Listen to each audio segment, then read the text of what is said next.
Baik, pada pertemuan yang ke-9 ini, maksudnya materi yang ke-9 ini, sistem manajemen talenta, kita akan membahas sesuatu yang cukup menarik. Karena kita akan berbicara sesuatu terkait bagaimana pengelolaan orang-orang karyawan yang memiliki bakat, yang bisa berkontribusi sangat positif buat perusahaan. Oke, latar belakang. Pertama, regenerasi kepemimpinan dalam sebuah perusahaan sangat-sangat diperlukan. Tentu saja semakin bertambah usia, maka semakin berkurang kemampuan dari seorang pegawai. Dan rata-rata di perusahaan itu, karena mereka sangat-sangat mengedepankan arti penting sebuah kinerja, maka biasanya usia pensiunnya lebih awal, 54-55 sudah dipensiunkan. Kecuali mereka yang mempunyai talenta-talenta tinggi, yang mempunyai keterampilan, kemampuan yang diperlukan sekali, itu bisa lebih dari usia seperti itu. Nah, regenerasi kepemimpinan sangat diperlukan ketika para senior-seniornya sudah mulai pensiun, masuk masa pensiun, maka harus ada yang menggantikannya. Oleh karena itu perlu disiapkan kader-kader yang kompeten, terlebih jika perusahaan itu sedang berkembang. Perusahaan berkembang itu pasti salah satunya karena karyawan-karyawannya yang berkualitas, karyawan-karyawannya yang luar biasa. Nah, ketika sedang maju-majunya berkembang perusahaan, maka harus disiapkan kader-kader pengganti yang juga sama kompetennya atau lebih kompeten daripada yang sudah ada. Karyawan dengan potensi tinggi, kompetensi yang tinggi, serta kinerja prima perlu disiapkan menjadi SDM unggulan. Jadi punya potensi itu kekuatan ya yang bisa jadi belum seutuhnya dimaksimalkan. Jadi kalau misalnya potensi itu, misalkan kemampuan kalian di dalam kemampuan IQ itu potensinya 130 atau 120, tapi baru cuma 115 yang dimanfaatkan. Jadi masih ada 5 poin lagi yang belum termanfaatkan. Itulah potensi. Jadi potensi itu adalah kekuatan kita, kemampuan kita yang belum sepenuhnya dimanfaatkan. Kompetensi yang tinggi serta kinerja yang prima perlu disiapkan menjadi SDM unggulan. Orang yang punya potensi, kalau dikembangkan dia menjadi orang yang lebih hebat, dia juga di dalam kerjanya menunjukkan sebuah kecakapan yang tinggi, kemudian output dari pekerjaan dia, ya itu luar biasa prima, bagus luar biasa. Maka ini orang yang seperti ini perlu disiapkan menjadi SDM unggulan. Bagaimana caranya untuk menyiapkan karyawan yang punya potensi yang tinggi, kompetensi yang tinggi, dan kinerja yang prima? Maka caranya adalah melalui sistem manajemen talenta atau talent management system, yang merupakan bagian dari sistem MSDM berbasis kompetensi yang memiliki fungsi menyiapkan data calon kader-kader pemimpin, manajer, dan profesional yang mumpuni melalui proses pengembangan pegawai. Jadi, sistem manajemen talenta secara definisi adalah bagian dari MSDM berbasis kompetensi, fungsinya menyiapkan data. Jadi yang disediakan oleh sistem manajemen talenta ini data. Data apa? Data calon kader-kader pemimpin, manajer, dan profesional. Para calon kader-kader ini mumpuni, melalui proses pengembangan pegawai. Nah, calon kader pemimpin ini yang mumpuni ini kemudian akan menjadi sebuah bagian dari talent management system ketika mereka dikembangkan melalui sebuah proses pengembangan pegawai. Ingat, dalam salah satu praktek MSDM adalah training and development, pelatihan dan pengembangan pegawai. Sistem manajemen talenta diimplementasikan agar dapat dipetakan potensi yang unggul untuk diselaraskan karirnya dengan kebutuhan pencapaian tujuan organisasi, terkait pencapaian visi, misi, tujuan, dan strategi organisasi. Sistem manajemen talenta ini jadi dilaksanakan, ya, tujuannya agar dapat kemudian potensi itu dipetakan. Potensi yang unggul itu dipetakan untuk diselaraskan karir dan kebutuhan pencapaian tujuan organisasi. Jadi gini, dalam sistem manajemen talenta ini, potensi kan tidak sama. Potensi karyawan itu tidak sama. Kompetensi juga tidak sama. Ada potensinya lebih cenderung kepada leadership-nya, kepemimpinannya. Ada cenderungnya kepada aspek teknisnya. Ada yang cenderungnya kepada aspek yang sifatnya manajerialnya. Ada kecenderungan yang sifatnya kepada human relation-nya, hubungan dengan orang lainnya. Nah, potensi-potensi yang unggul ini harus dipetakan. Harus dipetakan. Oh, ini si ini dia unggulnya dalam aspek ini. Ini potensi unggulan terkait dengan leadership, ini diantaranya. Jadi harus dipetakan seperti itu. Termasuk juga orang-orang yang memiliki kompetensi-kompetensi tertentu yang lebih spesifik. Seperti misalnya, kalau di dalam perguruan tinggi, baik perguruan tinggi di luar negeri ataupun di dalam negeri, terutama di luar negeri. Jadi, para ahli-ahli dalam bidang tertentu itu sudah terpetakan. Dan orang mengenali misalnya, kampus saya Macquarie University.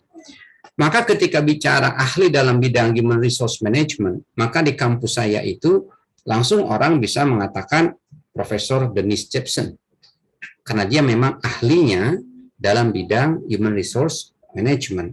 Ahli dan dia juga cukup senior. Nah, hal yang seperti itu, kemampuan seseorang, potensi seseorang, itu harus bisa dipetakan. Jadi misalnya ketika lembaga atau organisasi manajemennya memerlukan, kita memerlukan bagian mesin, ahli mesin dalam kaitan ini. Kita punya si A, si B. Oke, kita kembangkan kemampuan dia sehingga nanti kita kader dia menjadi kepala bagian produksi, misalkan seperti itu. Seperti itu contohnya. Keselarasan tersebut diperoleh melalui pemetaan potensi dan kompetensi individu pegawai. Jadi keselarasan antara karir dari karyawan yang memiliki potensi yang unggul dengan pencapaian tujuan organisasi terkait pencapaian visi, misi, tujuan, dan strategi organisasi, keselarasan yang diperoleh melalui pemetaan potensi dan kompetensi individu pegawai. Dia punya potensinya lebih kepada human relation. Kompetensi dia misalnya adalah orang yang mempunyai komunikasi interpersonal yang bagus. Dia adalah orang yang memiliki tingkat confidence yang cukup tinggi, kepercayaan diri yang cukup tinggi. Nah, pemetaan itu yang sangat diperlukan. Oke, sekali lagi, pemetaan itu yang sangat diperlukan. Keterkaitan dengan sistem manajemen lain, keterkaitan sistem manajemen talenta dengan sistem manajemen lain. Sistem manajemen talenta terkait dengan sistem manajemen lainnya, yakni sistem terkait dengan kamus kompetensi dan kebutuhan kompetensi jabatan, kompetensi dictionary, dan job kompetensi profile yang Anda buat. Nah, apa peran dari kamus kompetensi dan kebutuhan kompetensi jabatan untuk menunjang pelaksanaan sistem manajemen talenta? Maka, kamus kompetensi dan kebutuhan kompetensi jabatan digunakan sebagai dasar pengukuran kompetensi individu dan identifikasi gap kompetensi. Artinya begini, ketika kita ingin membuat sebuah sistem manajemen talenta, kita ingin membuat sebuah data-data orang-orang yang memiliki potensi yang tinggi, kinerja tinggi, kemudian juga punya kompetensi yang tinggi, kita ingin dilakukan adanya pemetaan, sehingga akan muncul data-data yang konkret. Maka, kamus kompetensi dan kebutuhan kompetensi jabatan itu digunakan sebagai dasar pengukuran kompetensi individu dan identifikasi gap kompetensi. Jadi ketika misalnya, di dalam kompetensi jabatan itu ada misalnya kepala bagian A, atau misalkan manajer produksi. Manajer produksi ini dia harus memiliki kompetensi generiknya A, B, C, D, kompetensi bidangnya A, B, C, D. Oke. Nah, kemudian ini akan dicari karyawan-karyawan yang memenuhi kompetensi jabatan tersebut dan termasuk kompetensi bidang dan kompetensi generiknya. Kan dicari kesesuaian yang paling sesuai. Oke. Ketika memang ada tetapi dia belum sepenuhnya sesuai dengan yang diinginkan. Karena dari misalkan kompetensi tadi ada 4 level, orang ini masih masuk kategorinya itu 3, tapi dia punya potensi untuk bisa dinaikkan menjadi kompetensi menjadi 4. Maka pegawai ini yang memiliki potensi dan bisa dikaderkan untuk menjadi manajer produksi, maka bisa dilakukan pengembangan kepada karyawan tersebut. Jadi ini keterkaitan yang pertama. Jadi sistem manajemen talenta terkait dengan kompetensi dan kebutuhan kompetensi jabatan. Berikutnya adalah asesmen kompetensi individu. Jadi kita bisa merumuskan data-data terkait dengan orang-orang yang memiliki potensi, kompetensi, dan kemudian kinerja yang tinggi, itu diantaranya melalui asesmen kompetensi individu. Asesmen kompetensi individu ini bisa kita lakukan dalam proses rekrutmen, ya, dengan melalui kita membaca CV-nya, kemudian memberikan wawancara atau melakukan wawancara, sehingga kita bisa menilai kompetensi individu. Atau ketika mereka sudah masuk karyawan tersebut, kita lakukan melalui penilaian kompetensi, biasanya salah satunya dilakukan melalui penilaian kinerja atau performance appraisal. Oke, siapa yang menilai? Biasanya atasan langsung. Atasan langsung akan mengukur sejauh mana kompetensi dari bawahan-bawahannya. Dan dari sana kemudian akan menghasilkan data, dan data ini bisa dijadikan pegangan oleh manajemen ketika ingin memetakan siapa-siapa saja karyawan atau pegawai yang memiliki potensi untuk dikaderkan menjadi pemimpin untuk menggantikan estafet kepemimpinan. Sistem manajemen kinerja yang ketiga, dasar penggolongan pegawai berdasarkan pencapaian kinerja pada periode terakhir. Jadi gini, sebagaimana Anda mungkin sudah mendapatkan materi dalam sistem manajemen kinerja, maka dalam sistem manajemen kinerja itu ada penilaian kinerja, ada evaluasi kinerja. Oke, salah satu aja kita ambil, penilaian kinerja atau performance appraisal. Nah, dalam penilaian kinerja atau penilaian prestasi kerja, maka bisa kita lihat hasil output dari penilaian prestasi kerja itu, baik outputnya itu sifatnya real dan bisa diukur. Misalnya si karyawan ini dalam berapa menit, atau kalau misalkan di pabrik ya, si karyawan ini dalam berapa menit dia bisa menghasilkan atau melakukan pekerjaan, katakanlah di dalam perusahaan konveksi, melakukan pekerjaan ini sampai sejauh mana. Atau katakanlah misalkan di perusahaan konveksi, memasang kancing itu si karyawan A ini berapa menit. Nah, itu adalah kinerja berbasiskan output. Artinya kelihatan outputnya. Oh, sekian menit, berarti dia tuh orang kategori cepat, bekerjanya cepat. Berarti dia mempunyai kinerja yang bagus. Dia kemungkinan punya potensi yang bagus juga. Nah, sistem manajemen kinerja ini bisa menjadi dasar penggolongan pegawai berdasarkan pencapaian kinerja pada periode terakhir. Jadi ketika kita sudah melihat kompetensi individu, lihat kinerjanya. Ketika kinerjanya sudah kita lihat juga bagus, oke, berarti dia memang layak untuk dikaderkan sebagai bagian dari talent pool. Selanjutnya, sistem manajemen karir. Jalur karir dan rencana suksesi diperlukan dalam menentukan arah rotasi dan promosi pegawai yang tergolong bertalenta.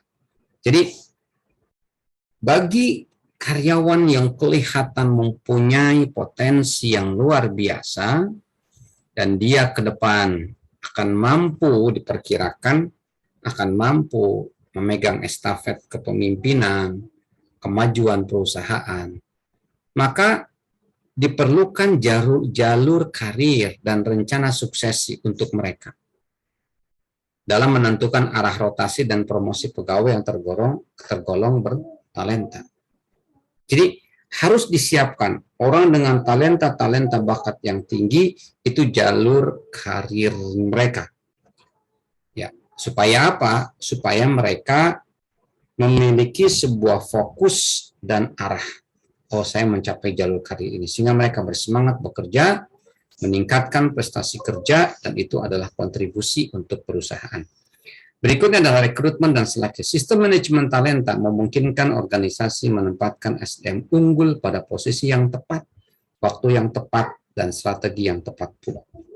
Oke. Jadi, ketika sistem manajemen talenta itu sudah diterapkan oleh perusahaan, dia mempunyai talent pool, dia juga mempunyai pedoman-pedoman untuk menilai karyawan-karyawan yang layak dan pantas untuk menjadi bagian dari talent pool tadi, maka dalam proses rekrutmen dan seleksi ini, proses rekrutmen dan seleksi ini akan diinspirasi oleh sistem manajemen talenta tersebut, sehingga ada keterkaitannya. Sebaliknya, rekrutmen dan seleksi yang tepat pun itu akan mendukung sistem manajemen talenta. Oke.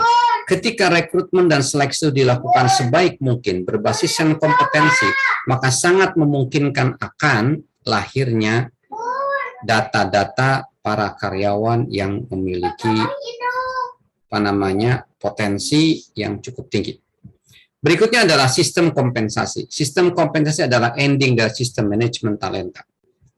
Jadi ketika sudah diidentifikasi, dipetakan para karyawan pegawai yang mempunyai talenta, bakat-bakat kelas atas, kelas kakap, kelas tinggi, maka kemudian harus dipikirkan bagaimana memberikan kompensasi kepada mereka yang mencukupi. Karena jangan sampai mereka keluar atau kalau bahasa ini dibajak oleh perusahaan lain. Selanjutnya, ini adalah klasifikasi dalam talent pool. Pertama di sini adalah rendah, sedang, tinggi. Ini adalah terkait dengan performansi atau kinerja. Ini adalah potensinya, ada yang rendah, sedang, dan tinggi. Yang paling rendah ini di bawah performansi, telah mencapai potensi pekerjaan dan berkinerja, mengelola perusahaan atau keluar, mengelola performansi atau keluar. Ini di bawah performansi artinya di bawah standar. Di bawah standar. Karena apa? Potensinya rendah, kinerjanya pun rendah. Artinya dia nggak begitu banyak punya potensi. Begitu. Selanjutnya, ke sebelah kanan ada dilema. Dilema itu adalah kecenderungan memiliki ruang lingkup untuk memindahkan satu tingkatan atau tantangan diperlukan untuk yang di bawah performansi, menyediakan bimbingan atau pelatihan. Jadi dilema ini pada posisi yang serba salah. Jadi kinerjanya rendah, potensinya juga ya sedang-sedang saja. Tapi dia punya potensi ya. Sehingga memang dia memerlukan bimbingan dan pelatihan. Oke, artinya dia masih bisa ruang untuk meningkatkan pada tingkatan tahapan yang diperlukan untuk bisa meningkatkan performansi mereka. Tapi mereka itu orang-orang yang dilema. Berikutnya adalah orang yang punya potensi tinggi tetapi kinerjanya rendah. Potensi tinggi untuk memajukan lebih lanjut meskipun di bawah performansi.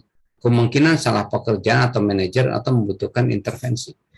Jadi ada orang yang memiliki potensi yang tinggi, kelihatan dia itu punya bakat yang bagus, tetapi kinerjanya rendah. Oke. Kenapa bisa seperti itu? Jadi potensinya tinggi untuk memajukan perusahaan lebih lanjut, meskipun posisi dia masih di bawah performansi.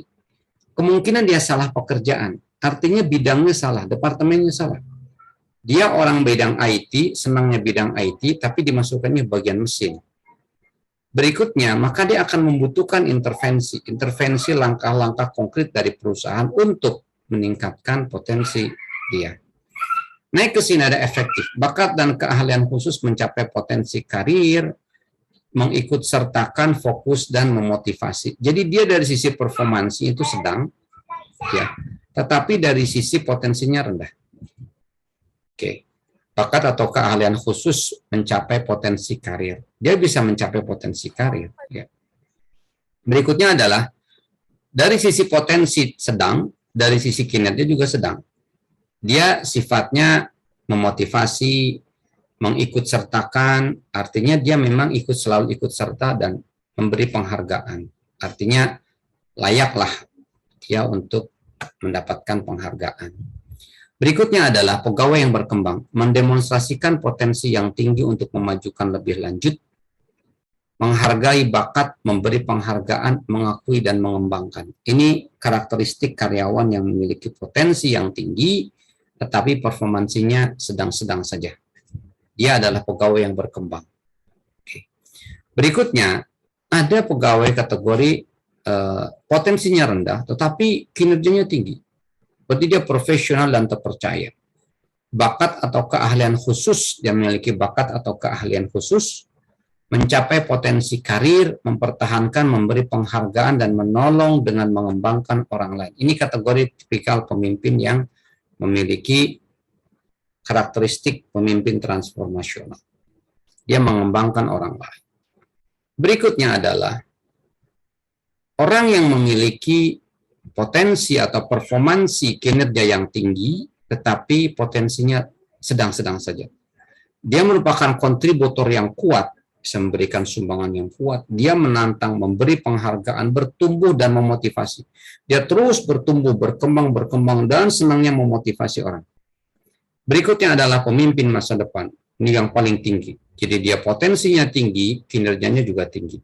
Dia adalah pemimpin masa depan. Potensialnya tertinggi, terbaik untuk suksesi senior, bakatnya tinggi, dia senang memberi penghargaan, dia senang mengakui, mempromosikan, dan mengembangkan. Ini tipikal-tipikal pemimpin masa depan yang merupakan orang-orang yang akan sangat dicari oleh perusahaan manapun.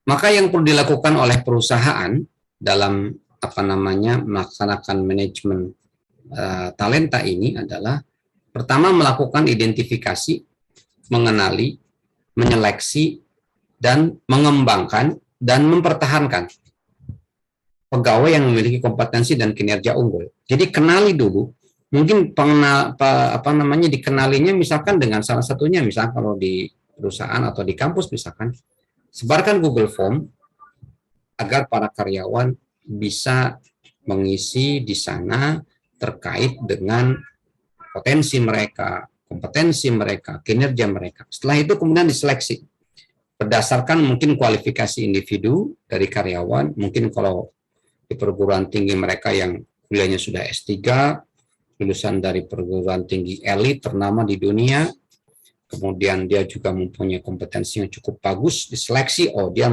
masuk dalam kategori talent pool. Kemudian dikembangkanlah orang-orang yang sudah masuk dalam talent pool ini dan kemudian dipertahankan. Jangan sampai kabur atau dibajak oleh perusahaan lain. Mengidentifikasi dan mengembangkan pegawai yang berkualitas tinggi sebagai kader pengganti pemegang jabatan pimpinan dan manajemen kunci. Jadi dikembangkan. Pegawai yang betul-betul kita lihat punya potensi yang tinggi itu dikembangkan. Dikembangkannya dengan cara apa? Mungkin di training, mungkin diberikan coaching atau mentoring dan sebagainya.